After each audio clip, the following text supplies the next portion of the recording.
just waiting a little bit and see who falls in.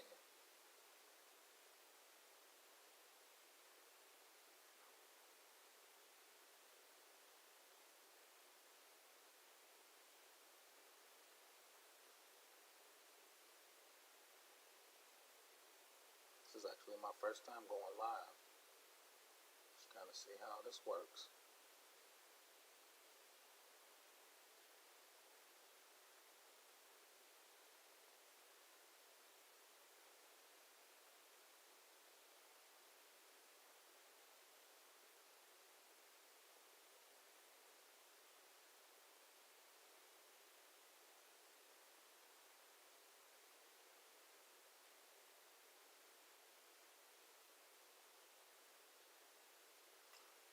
Let's like to talk about cybersecurity at the top of the food chain. It's just very interesting now that cybersecurity is actually made up to the board of directors. Usually at the board of directors level is most companies are talking about CFO, financials, operational, global merges with other companies. But cybersecurity is such a big risk now. It's made it at the top of that level, right? So how can cybersecurity people communicate with the board of directors to make sure that they understand risk, right? So now we're moving from individual silos, from PCs, desktops, servers, zero trust networks, firewall, F5, load balancers, right? So we're actually talking about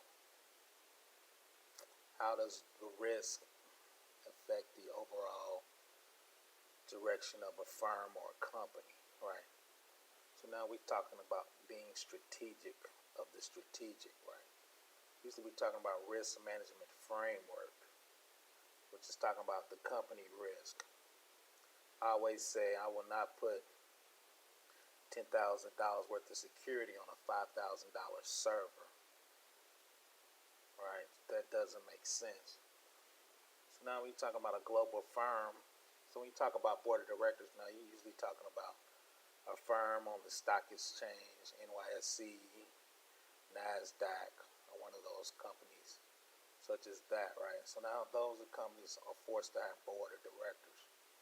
So I just pulled up this PNC report from 1990 talking about cybersecurity and board of directors, right? Many directors are concerned about the effectiveness of overseeing cybersecurity.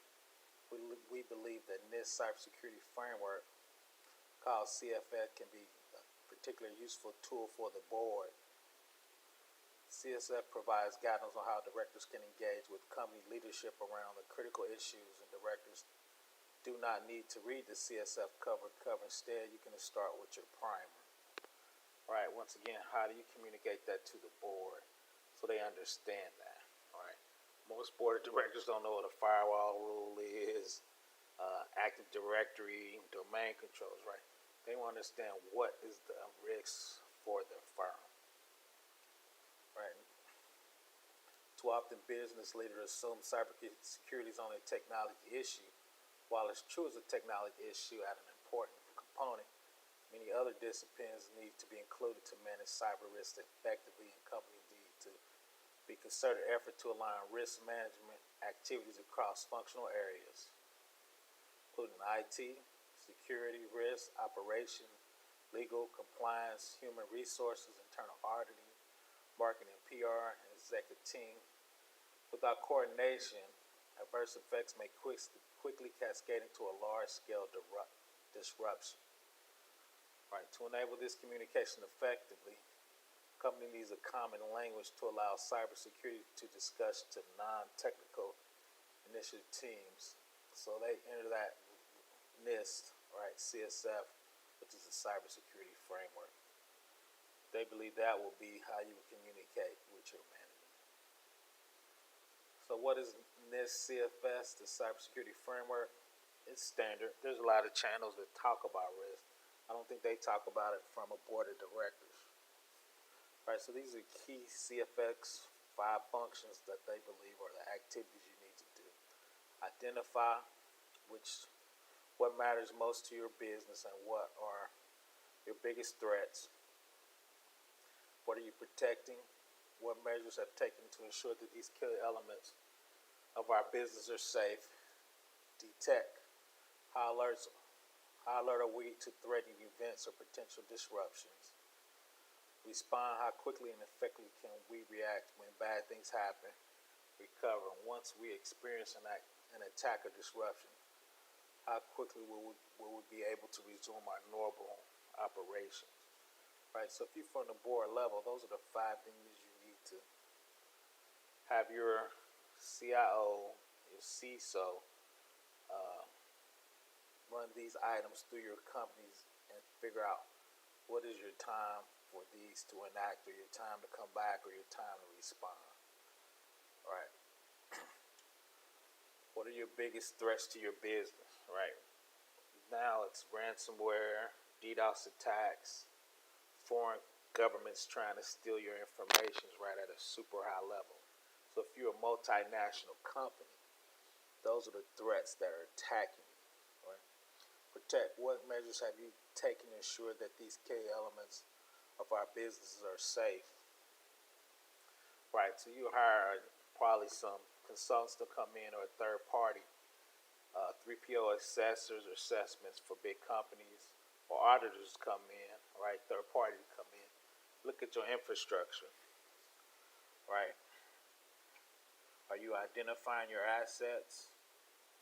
Or do you know where all your investments are at? What regulatory agencies do you report to? HIPAA, CGIS, FERPA, FISMA, CGIS if you report to the state, right? So who do you report to?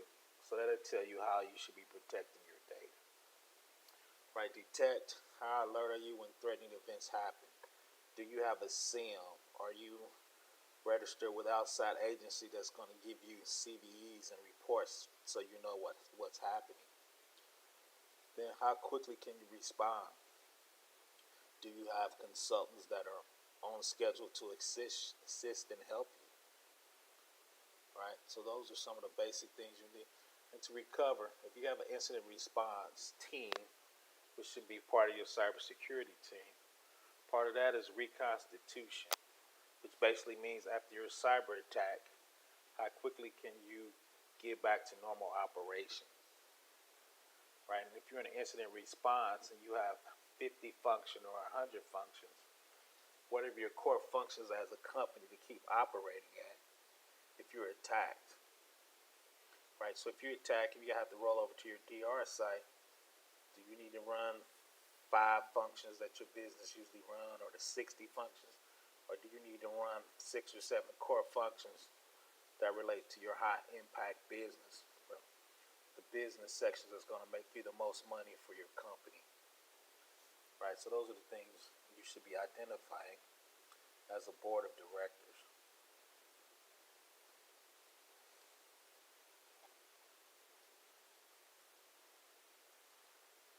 As part of what does using CF mean to your company? Understanding risks, prioritizing risks, and monitoring risks. Company assess what cyber risk really means for them, identifying the key access to drive your business and the nature of those threats. Prioritizing companies focus precisely on the areas that matter most and make decisions based on those policies. Monitoring risks, companies develop the abilities to know with increased agility when changing the technology or business environment or evolve threats change to their risk exposure. Right, so if you're merging with a company and you're getting their assets on your company, is that causing your company more risk, less risk? Can those technologies even be merged from a cybersecurity perspective?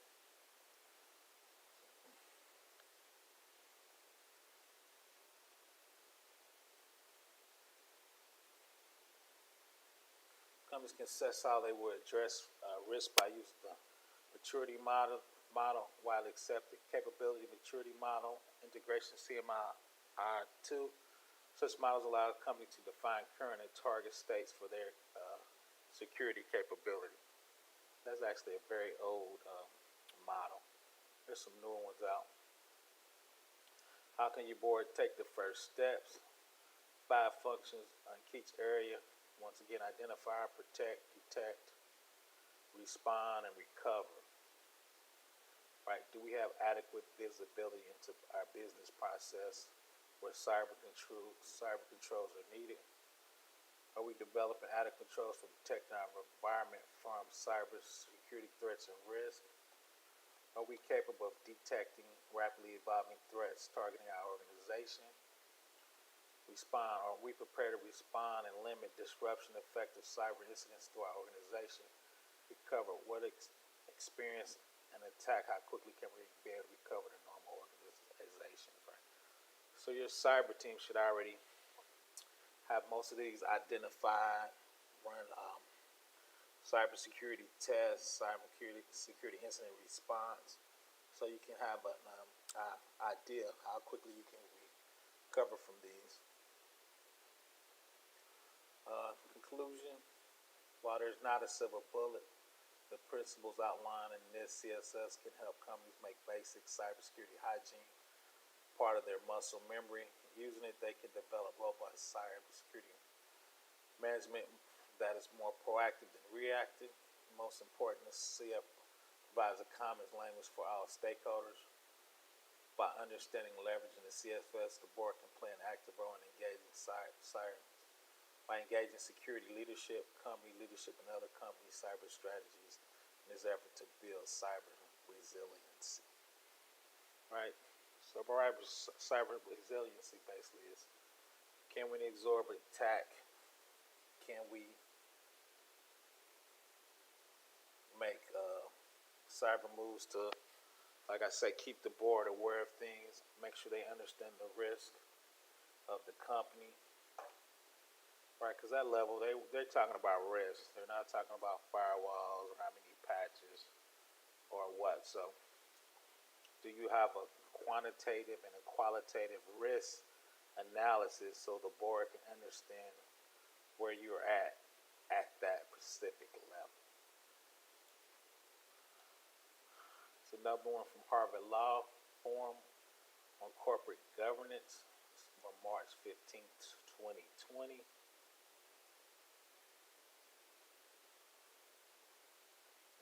The increased speed and miniaturization of power computing as well as connected a billion devices have led to deep changes in even the most basic of industries.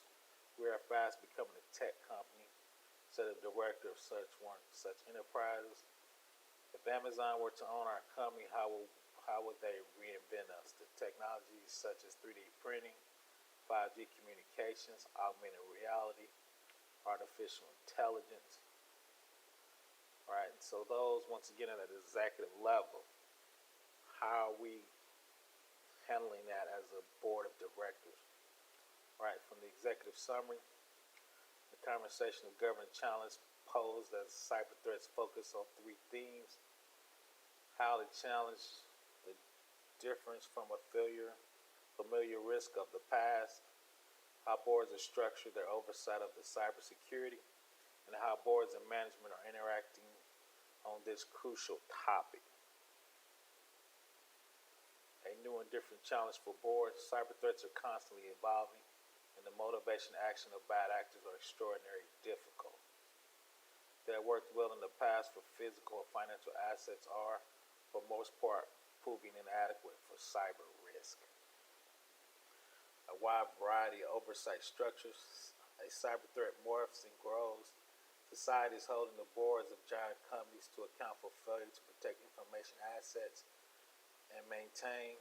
Firm of a size and statute representing a cyber risk director network often have highly sophisticated management system for defending against cyber attacks and responding to cyber crises.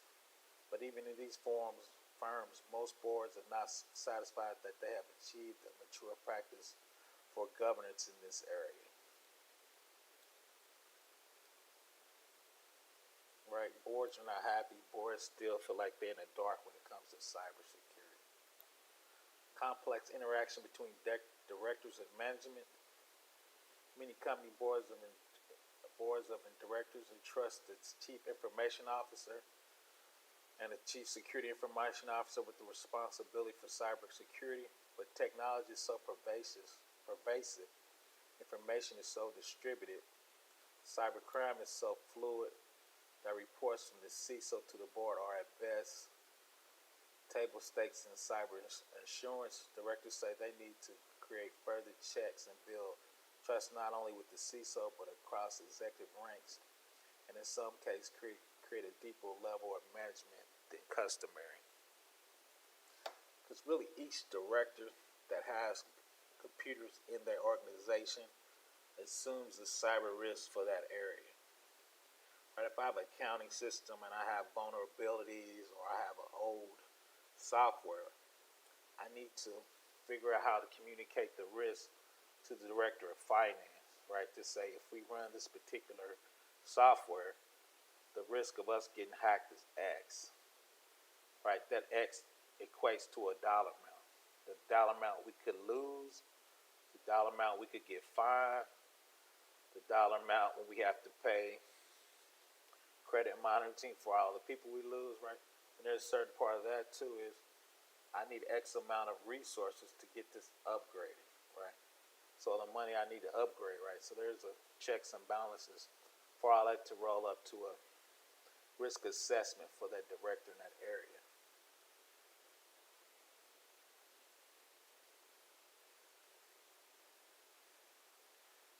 New and different challenges of the board. So we're just going to read the high level. Cyber risk is tough to characterize and measure. What makes cyber risk unique? Directors shared various and nuanced views of the fundamental nature of cyber risk. Some said that cyber could be managed like other risks with firm enterprise risk management framework. We treat it as we treat security of other any assets. Do we have the right staff, resources, and procedure? Most director underscores the factors that distinguish cybersecurity from other risks. One emphasized two unique characteristics of cyber risk. Directors lack of familiarity with the issues and the company's near total dependence on the internet. And boards are illiterate about cybersecurity. The company relies on information technology. So I think the board has to get more, cybersecurity hygiene literate, make sure they're comfortable with the terminology.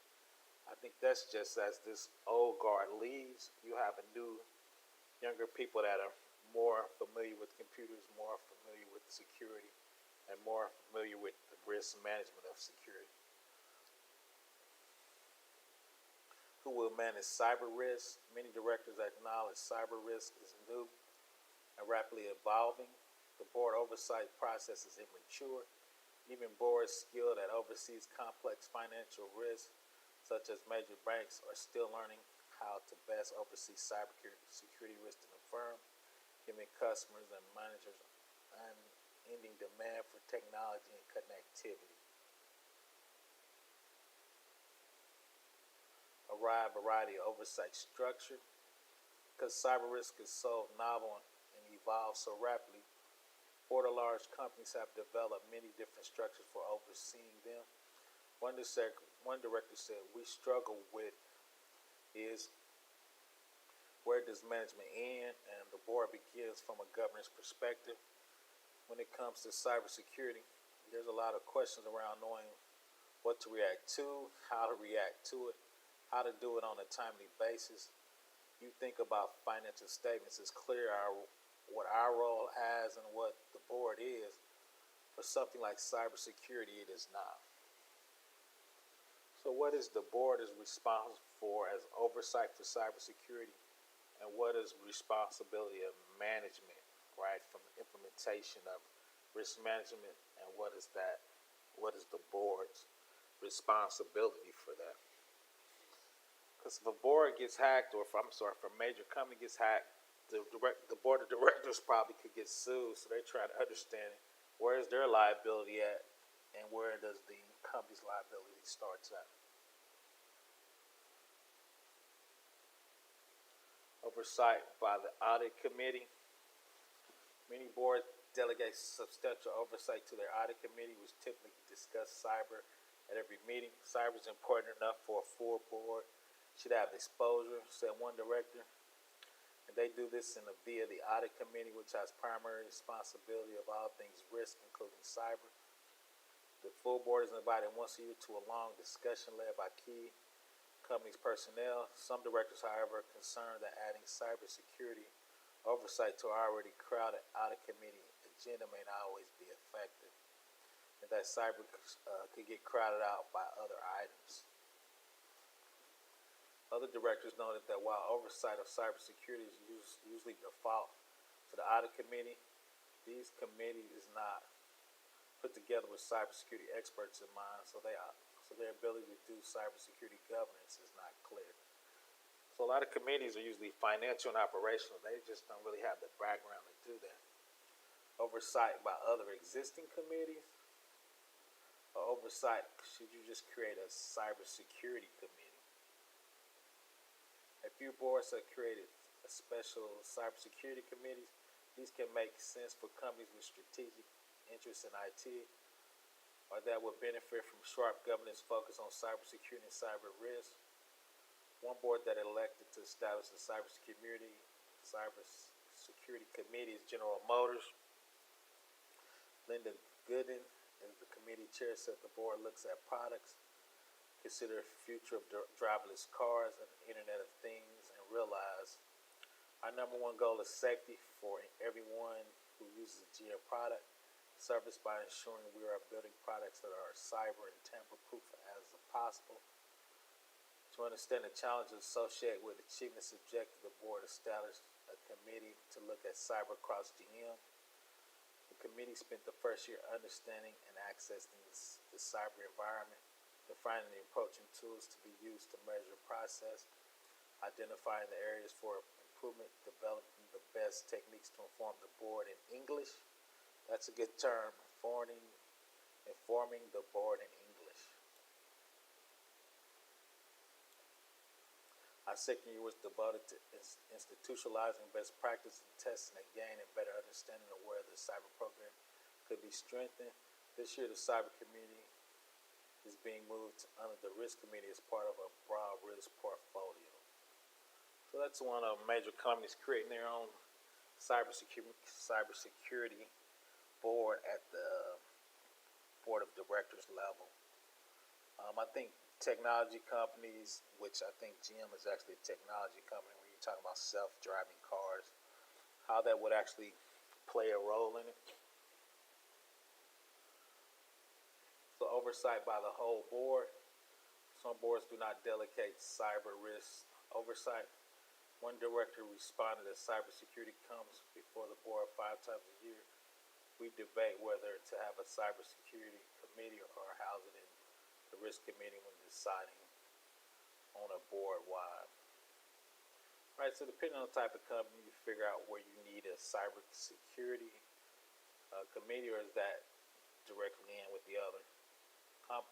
Complex interaction between board and directors. In many risk areas, directors have found practical ways to assure themselves that management is aware of the exposure and has put mitigating and recovery mechanisms in place.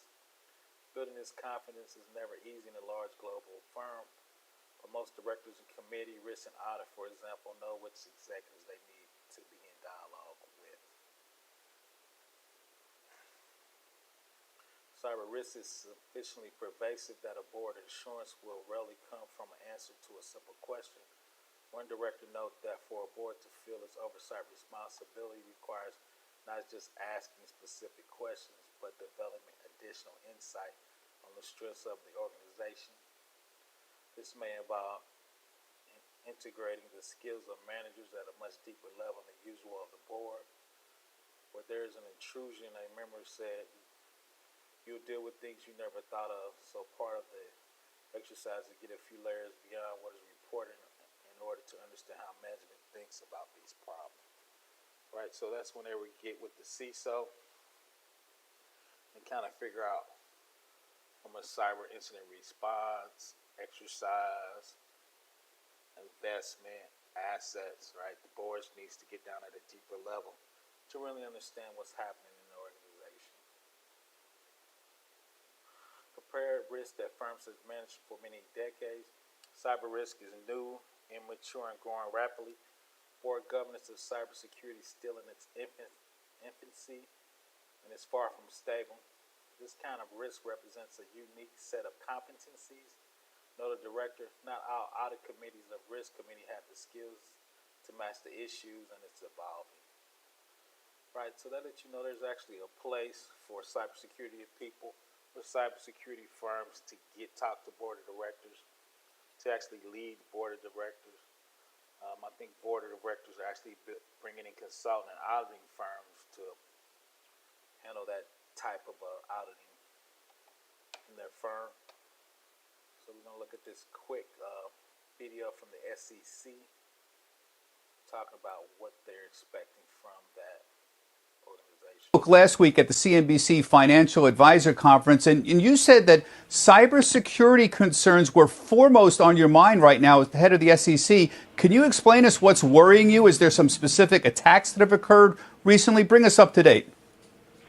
Well, Bob, thanks for having me on again. And we spoke at the end, and I used the term cyber hygiene. And look, cyber risks have not gone away with the unfortunate, unforeseen risks we faced with COVID and other uncertainties in our economy. They're still there, and they're there more than ever. And let me put a point on that, Bob. We have a Cybersecurity and Information Security Agency. It's part of DHS. Just in the month of October, they've issued 30 alerts. These alerts are instructive because they go across industries, they go across firm size, they go across consumers. And cybersecurity incidents are on the rise. And it's something that we all need to continue to pay attention to. I know companies are burdened in many ways. Our registrants are burdened in many ways right now. But this is one of those things that we just can't lose sight of. Well, you put out some very specific warnings in the last couple of months. I read one on ransomware, and you brought it up to me. You've seen an increase in the sophistication and number of attacks against brokers and dealers, the financial system, using different kinds of ransomware, which I've talked to your staff, implies they're getting a lot more sophisticated. Tell us a little bit about this. Is this really a major concern for the financial community? Yes, Bob, it is a concern. It's a concern for the financial community. We've seen some stories about public hospitals recently and denial of service attacks. We've seen denial of service attacks in our financial industry. Fortunately, they have not become systemic. Usually, that's because of good information sharing across firms and across the government. One of the things I want to emphasize is that people should reach out. You're not alone in this. If your firm has a denial of service attack, reach out to the SEC, reach out to the banking regulators. We coordinate. We have been able to share that information quickly and make sure that other firms patch. Patching is extremely important. If you look at the CISA website that I mentioned, you'll see that many common software systems require constant patching. People need to continue to patch. I can't emphasize enough that cyber hygiene helps us all. Mr. Chair, it's Kelly here. I'm curious if this warning that you're delivering coming on election eve, if that timing is just a coincidence.